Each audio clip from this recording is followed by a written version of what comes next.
KMM Kannada ಸುದ್ದಿವಾಹಿನಿಯ ವಿಶೇಷ ಸುದ್ದಿಗೆ ಸ್ವಾಗತ. ನಾನು ಲಾವಣ್ಯ.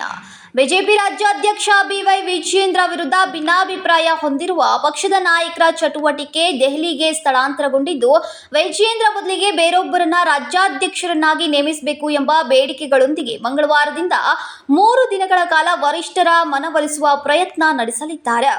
ಮಾಡು ಇಲ್ಲವೇ ಮಡಿ ಎಂಬ ಘೋಷಣೆಯ ಬೆನ್ನಲ್ಲೇ ಶಾಸಕ ಬಸನಗೌಡ ಪಾಟೀಲ್ ಯತ್ನಾಳ್ ಬಣದ ನಾಯಕರು ದೆಹಲಿಗೆ ಎಡತಾಗ್ತಾ ಇದ್ದಾರೆ. ರಮೇಶ್ ಜಾರಕಿಹೊಳಿ, ಕುಮಾರ್ ಬಂಗಾರಪ್ಪ ಅವರು ಸೋಮವಾರ ಸಂಜೆ ದೆಹಲಿಗೆ ತಲುಪಿದ್ರು.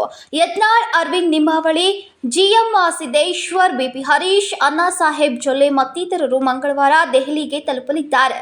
ಬಳಿಕ ವಿಜಯೇಂದ್ರ ವಿರುದ್ಧ ಕಾರ್ಯಾಚರಣೆಯನ್ನ ಆರಂಭಿಸಲಿದ್ದಾರೆ. ನೂತನ ರಾಜ್ಯಾಧ್ಯಕ್ಷ ಸ್ಥಾನಕ್ಕೆ ಇತರ ಹಿಂದುಳಿದ ವರ್ಗದವರನ್ನ ಅಥವಾ ದಲಿತರನ್ನ ಪರಿಗಣಿಸಬೇಕು ಎಂಬ ಪ್ರಮುಖ ಬೇಡಿಕೆಯನ್ನ ಮುಂದಿಡೋಕೆ ಭಿನ್ನರು ಉದ್ದೇಶಿಸಿದ್ದಾರೆ. ಇನ್ನು 8 ದಿನಗಳಲ್ಲಿ ರಾಜ್ಯದ ಅಧ್ಯಕ್ಷರು ಯಾರು ಎಂಬ ಬಗ್ಗೆ ಉತ್ತರ ದೊರೆಯಲಿದೆ. ಬಿಜೆಪಿ ರಾಜ್ಯಾಧ್ಯಕ್ಷನಾಗಿ ಪುನರ್ ಆಯ್ಕೆಯಾಗುವ ಸಂಪೂರ್ಣ ವಿಶ್ವಾಸ ನನಗಿದೆ.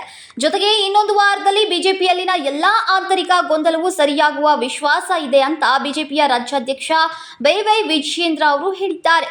ನಗರದಲ್ಲಿ ಸೋಮವಾರ ಸುದ್ದಿಗಾರರೊಂದಿಗೆ ಮಾತನಾಡಿರುವಂತಹ ಅವರು ಬಿಜೆಪಿ ರಾಜ್ಯಾಧ್ಯಕ್ಷರ ಸ್ಥಾನಕ್ಕೆ ಚುನಾವಣೆಯ ಕುರಿತು ಪ್ರತಿಕ್ರಿಯಿಸಿ, ಈ ಬಾರಿ ಜಿಲ್ಲಾಧ್ಯಕ್ಷ ಸ್ಥಾನಗಳಿಗೂ ಪೈಪೋಟಿ ಇತ್ತು, ಅದೇ ರೀತಿ ರಾಜ್ಯಾಧ್ಯಕ್ಷ ಸ್ಥಾನಕ್ಕೂ ಪೈಪೋಟಿ ಸಹಜವಾಗಿಯೇ ಇದೆ.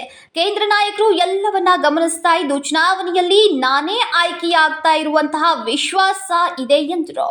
ಬಿಜೆಪಿಯಲ್ಲಿ ಮಾತ್ರ ಇಂತಹ ಆಂತರಿಕ ಪ್ರಜಾಪ್ರಭುತ್ವ ಇದೆ. ಮಂಡಲ ಮಟ್ಟದಿಂದ ರಾಜ್ಯ ಮಟ್ಟದವರೆಗೂ ಚುನಾವಣೆ ನಡೀತಾ ಇದೆ. ಅರ್ಹತೆ ಮತ್ತು ಆಸಕ್ತಿ ಇರುವ ಎಲ್ಲರೂ ಸ್ಪರ್ಧಿಸ್ತಾರೆ. ಆದರೆ ಯಾವುದೇ ಗೊಂದಲವಿರೋದಿಲ್ಲ. ಪ್ರಜಾಪ್ರಭುತ್ವದ ಮಾದರಿಯಲ್ಲಿ ಇದೆಲ್ಲವೂ ನಡೀತಾ ಇದೆ ಎಂದು ವಿಜಯೇಂದ್ರ ಅವರು ಹೇಳಿದರು.